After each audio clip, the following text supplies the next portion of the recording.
Bears and Lions. Oh, boy. Oh, boy, indeed. 52-21. Just an absolute old-fashioned shellacking. I thought we were supposed to be done with these.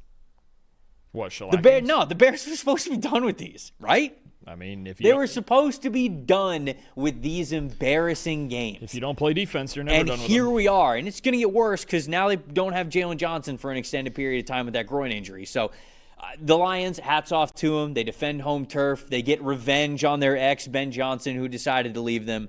The top 5 graded players that we have for the Detroit Lions in this game. Wide receiver Amon-Ra St. Brown. He's the constant, man. 91.6 overall grade in this one. Safety Brian Branch with a 94.1. Edge rusher Aiden Hutchinson an 80.8. Edge rusher Al-Qadim Muhammad with a 76.4. And then wide receiver Jamison Williams a 74.8. Jared Goff an 85.1 in this one. On Chicago side of things, linebacker Noah Sewell was their top graded player, an 82.6. Edge rusher Montez Sweat, an 80.3. Safety Jaquan Brisker, a 74.8. Wide receiver Roman Dunze, a 71.7. And then cornerback Jalen Johnson, before he got hurt, a 70.9. Quarterback Caleb Williams, a 67.2 in this one. Shout out to Judah from the PFF betting show. Last Friday, that's when the PFF betting show is. If you guys aren't listening to that, you need to, and here's good evidence why.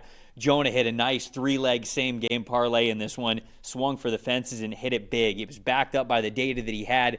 Jared Goff over 300 passing yards, Jamison Williams over 100 receiving yards, and then Jared Goff under 33 completions for this one. That was a 70-1 odds that he hit with that same game parlay, and you could tell he was pretty confident that this one had a chance to hit. Why? Because the Bears struggle to cover deep. They struggled to cover deep last week, and they once again struggled to do so against the Detroit Lions. I feel like that is my stat that told the story, because we are now 2 weeks into the NFL season.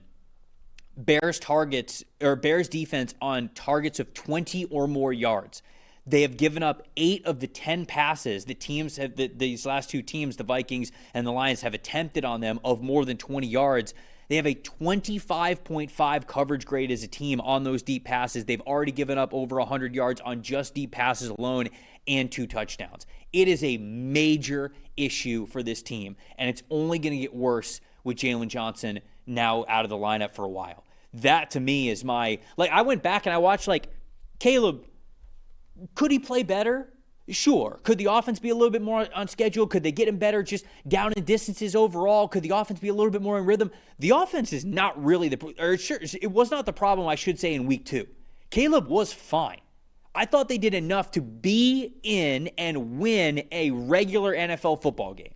But when you give up 52 points because you can't cover deep, that's obviously when you have no chance to keep up and you know you're going to lose the football game. So on offense, I do think that things looked better from week 1 to week 2 for the Chicago Bears. This was not a Caleb Williams issue to me. It was absolutely the coverage unit for the Bears is so bad right now, they're not going to beat anybody until it gets better.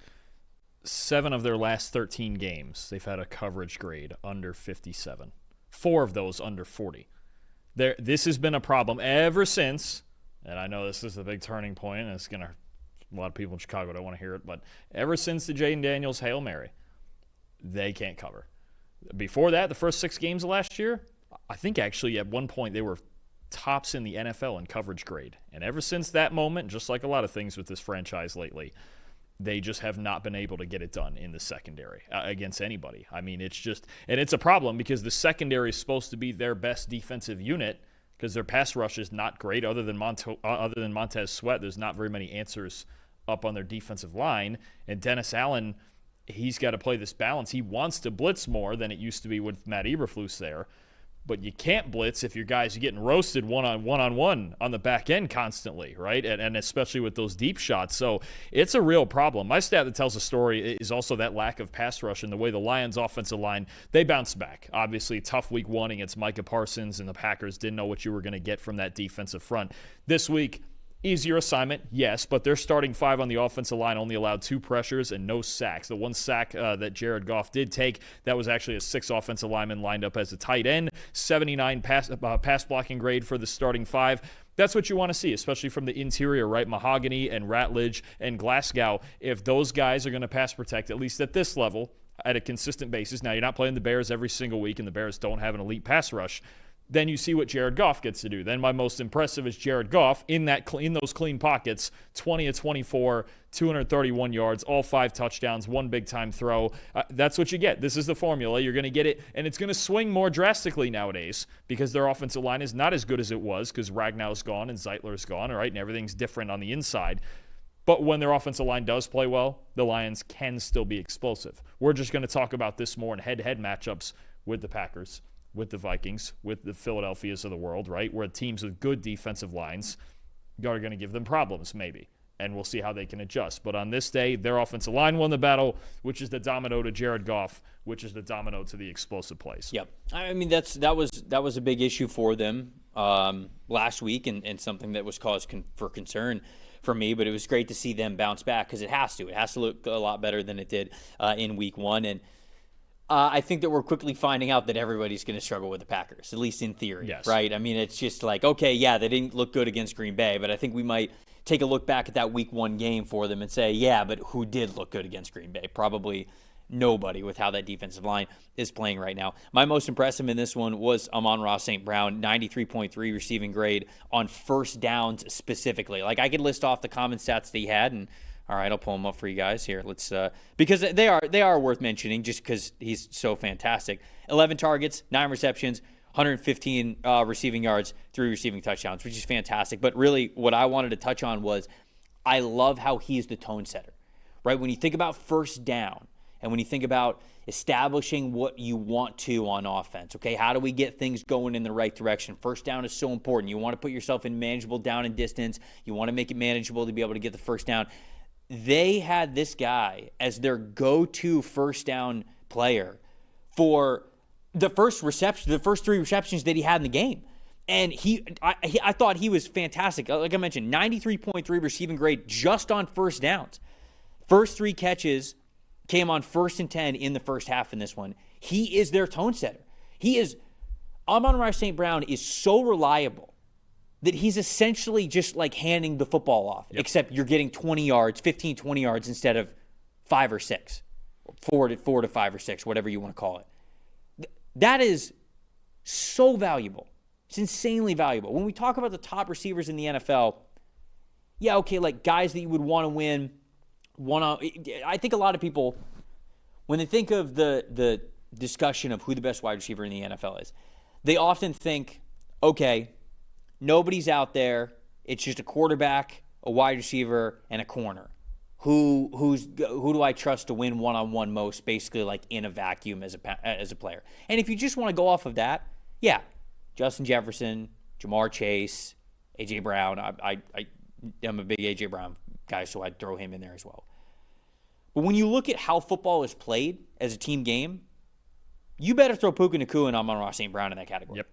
But both of those players are worthy for what they do for their offenses, are worthy to be called the best wide receiver in the NFL because of what they do. And that, to me, was the most impressive stat that I found of anybody in this game, is how often they went with him on 1st and 10 situations and how often he delivers. It's incredibly impressive. And the ability to throw like that on first down improves your ability to run on any other down, or including first down, right? They ran the ball so much better than they did last week because they had the ability, they had that space to work with, right? Last week when you talk about they just wanted to line up and run the ball on first down, it's not going to work because that's, it's kind of the basic thing to do, right? Is, just pick it up 1st and 10, hand it off, see where it goes 2nd and 6, right? You want to create explosives on both sides. You want to make linebackers and safeties respect you. This is how you do it. You use your best players right away, especially in the passing game. And at that point, look, if this team is more so than in years past to set up the run, then so be it. Because you mentioned it. St. Brown's one of the best receivers in football. Jamison Williams is a deep threat. Isaac Tesla is just fantastic. He's going to get more work and make more explosive catches throughout the year. So I think, again, you mentioned earlier in a different game about finding that balance. think the Lions are just finding that balance right now because they're not going to line up on every 1st and 10 and just run teams over with their offensive line like they used to. Most disappointing in this one. I just, honestly, I look at this Bears defense, and I know we've been going in on the secondary, but I just don't think they were ready to go. I don't think Dennis Allen had them ready to go. Which it stinks because they were last week. Yeah. You know? And McCarthy's got his own issues. We went over that in the Vikings game, but like they have McCarthy in hell. Yeah, no, I thought he called. I thought Dennis Allen called a great game last week against Minnesota until the fourth quarter got away from him and Minnesota started running the ball and had more balance. But this week, I just don't think they were ready to roll. I thought the Tremaine Edmonds and the linebackers really struggled to see things. There was defensive ends dipping inside and losing contain. The secondary, especially after Johnson went out, there was a lot of miscommunications on those deep shots. They need to play as a more cohesive unit. And I know Johnson's hurt now, and it makes that a lot harder when your best player is hurt. But they've got to have better communication and just better fundamentals on the back end, or this could happen more often. So people in the chat are like,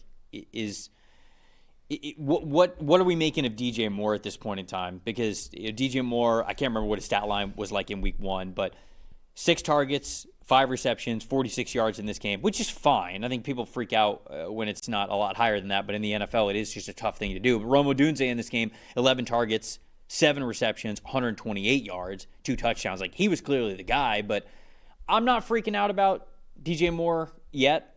I got a different thing to freak out about more than that. Okay. We are 2 games in, and Luther Burden and Colston Loveland have a combined 6 targets. Oh, sure. Combined 6 targets for 14 yards. Would you see Kieran Amagaji, Shamar Turner, and Ozzie Trapillo all inactive?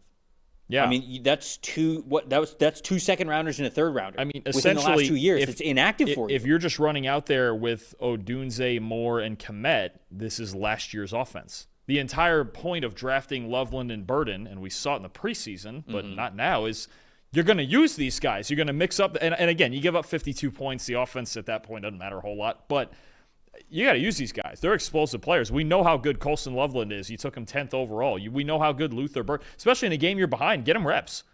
Let's get him out there and get him going. I mean, Luther Burden ran 10 routes in this game. Or no, that was last week, but I'm sure it wasn't much more in this one. He ran 5 routes in this game. Yeah, he had 2 targets, 1 catch for 5 yards. I mean, Colston Loveland had 1 target, 0 catches. I mean, explain to me what Olamide Zaccheaus gives you that Luther Burden doesn't. Explain to me, unless he blocks better. Cole Kmet's a good veteran player.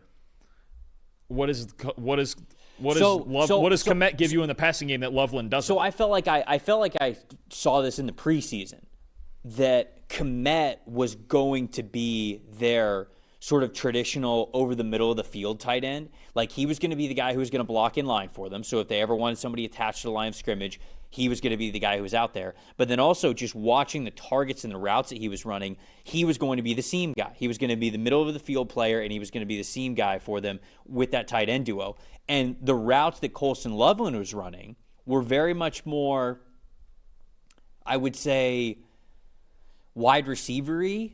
Like, I don't want to say gadgety because I think people think that that's just like a negative label on a wide receiver. But like it was screens from a wingback alignment, or just like quick, it's like speed outs or something, or like wheel routes up the sideline, like whatever it was. He was much more of a sideline type of tight end that was trying to be almost like a sideline mismatch for them than a traditional tight end. So yeah, if everything's working well for you, you can probably get to him or Luther Burden a little bit more. But if you are traditionally playing Cole Kmet or Olamide Zaccheaus or whoever it is more than these guys, then yeah, now we're going to get into a situation where we're 2 weeks in and we go, where are the shiny new toys? Yeah. Where are the 2 players that you just drafted in this draft to really help us out? Not to mention the other 2 guys that you drafted in the second round are healthy scratches.